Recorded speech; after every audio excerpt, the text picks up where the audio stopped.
Parole d'artiste. L'instantanéité d'une représentation contraste avec la longueur du travail nécessaire à ses créateurs. C'est pourquoi nous sommes allés à la rencontre des artistes programmés au TCM pour qu'ils nous parlent de leur spectacle. Cher public, voici de quoi, nous l'espérons, attiser votre curiosité. En ces temps incertains pour la culture, les artistes nous manquent, mais nous ne les oublions pas. À défaut de les voir sur les planches, écoutons-les. Monsieur, votre ordinaire est-il de rêver en parlant ? Où me vois-tu rêver ? J'appelle rêverie ce qu'en d'autre qu'un maître on nomme menterie. La compagnie Java Vérité, soutenue par la région Grand Est, a été fondée en 2006 par Julia Vidy, comédienne, metteuse en scène et depuis janvier dernier directrice du Centre dramatique national de Nancy. Sa volonté, penser le monde dans lequel nous vivons. Son engagement, faire avancer la représentation des minorités sur les scènes et amener le théâtre vers des publics qui en sont éloignés. Sa dernière mise en scène, Le Menteur de Corneille, devait être accueillie le 18 mars au TCM. C'est l'histoire de Dorante, un jeune provincial qui arrive à Paris et qui, pour se faire accepter, va mentir sans cesse et à tout le monde, provoquant autour de lui une série de quiproquos et de malentendus. Dans la pièce, Lisa Pajon et Cliton, valet et confident de Dorante. Nous avons eu le grand plaisir de rencontrer la comédienne. Bonjour Clotilde. Le Menteur, c'est l'une des pièces de Corneille les moins jouées. Pourquoi ce choix ? Oui. En fait, chaque metteur en scène a ses marottes, on va dire, ses obsessions. Pour Julia, c'est la question de la vérité. Le nom de sa compagnie, c'est Java Vérité. Donc, s'attaquer justement à son antonyme, c'était sûrement pour elle une nouvelle fois une manière de traquer, de démasquer Dame Vérité. À la fin de la pièce, il est dit « Nous sommes dans une époque où tout le monde joue, tout le monde se met en scène ». Il y a eu aussi dans notre actualité toute cette histoire par rapport aux fake news. Est-ce que ce thème du mensonge, le choix de la pièce, il est quand même lié à une envie de faire écho à notre monde actuel ? C'est d'ailleurs troublant parce que ce menteur est dans certaines phrases qui sont donc une langue qui nous est assez lointaine, puisque c'est une langue conventionnelle qu'est l'alexandrin. Donc il faut déjà arriver à décrypter ce que nous disent ces alexandrins, mais enfin voilà, quand on passe un petit peu cette étape de la langue qui n'est plus une langue qui nous est coutumière, les phrases que Corneille emploie sont très percutantes par rapport à notre monde d'aujourd'hui. Effectivement, on endosse des masques nombreux. Est-ce qu'on sait vraiment qui on est ? Julia Vidy a adapté, réécrit le texte avec Guillaume Caillet. Pourquoi il y a eu ce besoin de réécriture et comment ça a été travaillé ? Une des intentions de Julia, c'était déjà de rendre au plus possible ce texte qui soit le plus clair pour le public. Elle a vraiment ce souci du texte qui est pour moi à la base aussi de mes préoccupations d'actrice et de comédienne. Donc c'est pas pour rien qu'elle s'associe à un dramaturge qui du coup adapte ce menteur pour essayer de faire une espèce de pont entre ce 17e et le 21e siècle. Mais là, il essaie encore plus de la réactualiser, de la réélectriser. Et pour cela, donc Guillaume, il s'empare de choses qui préexistent, c'est-à-dire que dans son adaptation, il va fusionner deux personnages. L'idée originale de Guillaume et de Julia, c'est de marier, en fait, de faire de ce personnage de Lucrèce et de sa valette un seul et même personnage, pour du coup créer une figure féminine de la menteuse. On restaure un peu l'équilibre, que le féminin ne soit pas laissé pour compte. Et dans l'adaptation, il y a une partition qui naît où Lucrèce devient la menteuse, donc le pendant féminin du menteur dans ce texte. Ils ont fait aussi une adaptation qui était assez conséquente. Ils introduisent cet épilogue qui nous dit faut-il mentir pour arriver à ses fins ? Parfois, on pense dire la vérité et on ment. Parfois, on pense mentir et finalement, c'est une vérité qui nous apparaît. Ce qui l'intéresse, c'est de mettre le spectateur quand même au cœur des questions qu'on se pose. C'est comme si elle donnait le micro aux spectateurs et on va leur demander et vous, avez-vous vraiment intérêt à perdre vos intérêts ? Est-ce qu'il vaut mieux mentir ? Est-ce qu'il vaut mieux dire la vérité ? On tend le micro à l'assistance pour lui demander « Et alors vous, qu'est-ce que vous en pensez ?» L'acte théâtral ouvre un espace de délibération conflictuelle. Je voulais juste revenir sur ce que vous disiez à propos des personnages féminins de la pièce. Il me semble qu'il y a dans l'adaptation un côté un petit peu féministe, en tout cas la volonté de redonner aux femmes de la pièce une place peut-être un peu plus importante qu'au départ. Je pense notamment à ces quelques ajouts qui sont d'ailleurs parfois en prose. Et oui. Le personnage de Clarisse qui à un moment s'oppose à la domination masculine en refusant de porter une robe trop serrée. Encore la robe, mais le corset, oui, là ça coupe la respiration, oui. Et c'est important de s'engager pour des causes sociales quand on met en scène ou quand on joue, y compris du théâtre classique. De toute manière, le théâtre classique, enfin, je veux dire, tout dépend des auteurs, mais comme je vous le dis, la Corneille, c'est des textes qui sont éminemment politiques. Mais là, pour notre personnage Clarisse, oui, en fait, elle tape du poing sur la table sur cette question-là. Mais Clarisse, qui essaie aussi effectivement de trouver ce chemin de liberté.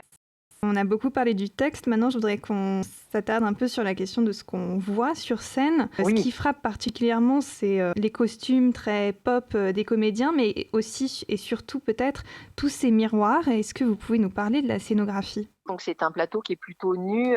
Il faut imaginer un paravent, quelque chose derrière lequel d'ailleurs on se cache en fait pour se déshabiller ou s'habiller. Il y a cet espace d'intérieur-extérieur, un paravent comme géant qui est comme une sorte de soufflet d'accordéon. Il faut imaginer comme ça complètement déployé dans l'espace et qui est fait de miroirs, puisqu'en fait ce paravent c'est des miroirs qui sont au début du spectacle obturés, on va dire, donc cachés. Et puis plus le spectacle tire vers la fin et plus en fait ces miroirs vont se désocculter. Donc on va essayer d'y voir clair, en tout cas d'éclaircir. Voilà, c'est une comédie. Les spectateurs sont en proie, comme les personnages au plateau, à 4 mensonges, à 2 ou voire 3 quiproquos. Donc parfois la situation ne s'éclaircit absolument pas. Et quand on ment, est-ce que du coup on est satisfait de se regarder dans la glace et quel rapport on a à nous-mêmes quand d'un coup on se dépeint autre pour prendre place dans un monde où les apparences font loi? Donc qui parle miroir, qui parle apparence, c'est-à-dire le matin, même mon adolescente que j'ai à la maison, là, qui a ses 12 ans, se regarde dans la glace. Est-ce que je corresponds bien au rôle, en tout cas que je me suis donné, de jouer au collège, dans ma classe de 5e? Donc je remets ma queue de cheval. Est-ce que le blouson de jean est bien positionné? Donc on a vraiment cette idée des apparences, parce qu'on va s'apercevoir qu'effectivement, nous sommes tous, même si on essaie des fois d'être au plus près de notre sincérité, cette mise à nu est assez complexe. Ça rentre en écho aussi avec le dispositif scénographique. Un paravent constitué de miroirs crée un miroir dans lequel il est troublant de se regarder. Et c'est pas uniquement, on va dire, les protagonistes qui sont au plateau, qui se regardent, qui se scrutent dans ce miroir. On a aussi les spectateurs. La première image du spectacle, c'est, comme je vous ai dit, ce grand paravent déployé. Et qui c'est qui se regarde? C'est pas parce qu'il y a personne au plateau, hein. Il y a pas d'acteur encore au plateau quand le spectacle commence. Donc c'est tout. À l'époque, c'était une jauge de 500 personnes qui pouvaient se regarder, en tout cas, voilà, essayer de se voir l'ami qui était à côté. Julia, tu fais un pied de nez là en disant c'est de notre monde dont je veux parler en fait. C'est de ce monde-là, c'est de nous dont je vais parler. Même si on utilise la fiction et que du coup il va y avoir une héroïne, un héros que sont Dorante et que sont Lucrèce. Vous, Lisa Pajon, vous interprétez Cliton, qui est le valet et le confident de Dorante. On l'a dit, c'est un personnage masculin. Qu'est-ce que ça implique dans votre jeu, dans votre rapport au corps, à la voix et justement à cette question des apparences ? J'avoue que ce personnage, j'avais vraiment envie je trouvais qu'il y avait vraiment quelque chose à faire, en tout cas, surtout par rapport à ce qu'il charriait. C'est-à-dire que à chaque fois, toutes les répliques de Cliton, il n'en a pas beaucoup, mais en tout cas, elles viennent toujours en contrepoint par rapport à ce qui se passe au plateau. En tout cas, moi, je joue un personnage d'homme. J'ai juste eu besoin, parce que c'est ça en fait, les artifices théâtraux, on a juste besoin en fait parfois de mettre un postiche, c'est-à-dire une barbichette ou des pattes. Et puis d'un coup, on a un petit costume d'homme. Et en fait, je joue pas plus que ça l'homme, mais c'est jouissif en tout cas de pouvoir prendre la peau de quelqu'un d'autre et d'un autre genre. C'est donner aussi un pendant féminin. Dans ce spectacle, en fait, ce qui est assez marquant, c'est qu'il y a souvent des binômes. Je vous ai parlé de notre binôme qu'on forme avec Dorante. Donc, c'est des duos comme ça. Donc, il y a le duo Cliton-Dorante, il y a le duo Clarisse-Lucrèce, qui est bien avec cette histoire de duo entre Dorante, en tout cas, et Cliton. C'est peut-être parce que je suis femme, mais en tout cas, ma sensibilité à moi est différente. La manière dont je prends les répliques est un peu différente par rapport à lui. Je voudrais simplement revenir sur le contenu de la pièce et à ce thème du mensonge. Et vous citez Jacques Derrida, qui dans Histoire du mensonge a écrit « En principe et dans sa dénomination classique, le mensonge n'est pas l'erreur. Le contraire du mensonge n'est pas la vérité ou la réalité, mais la véracité ou la véridicité, le dire vrai, le vouloir dire vrai. » Donc en gros que le mensonge réside plus dans l'intention, dans la moralité que dans le vrai ou le faux. Or, on dit souvent du théâtre qu'il est l'art par excellence du mensonge. Qu'est-ce que vous en pensez par rapport à la pièce ? je me disais, mais en fait, c'est une ode à l'acteur, en fait. C'est une ode à l'acteur, ou comme vous le dites, finalement, le théâtre, c'est un exercice de vérité. Exercice de vérité, c'est de se dire que, bon, c'est un peu trop, parce que quand on arrive au plateau, il faut faire croire à notre histoire, à notre personnage. Vous dites que voilà, moi je suis Cliton. Il faut que je fasse croire au public qui est là ce soir à notre personnage. Donc on est de pied fait menteur. Donc c'est un vrai exercice de croyance, en tout cas, d'y faire croire en disant mais c'est la vérité. Et pour terminer, je vais vous poser la question de la fin.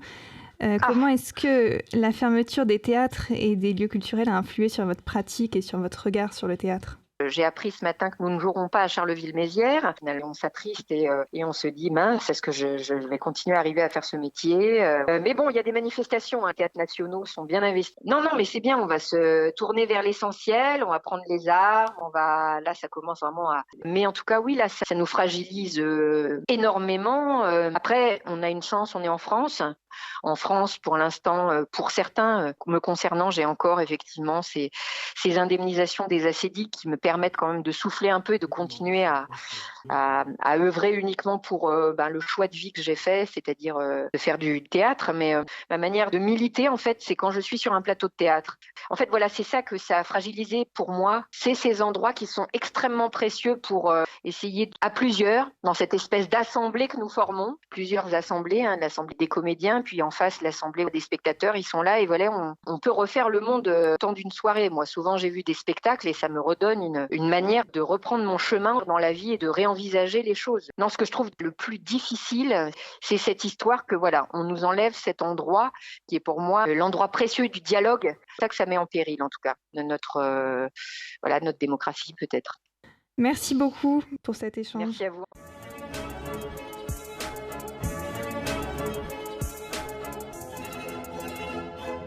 Merci d'avoir écouté Paroles d'artistes.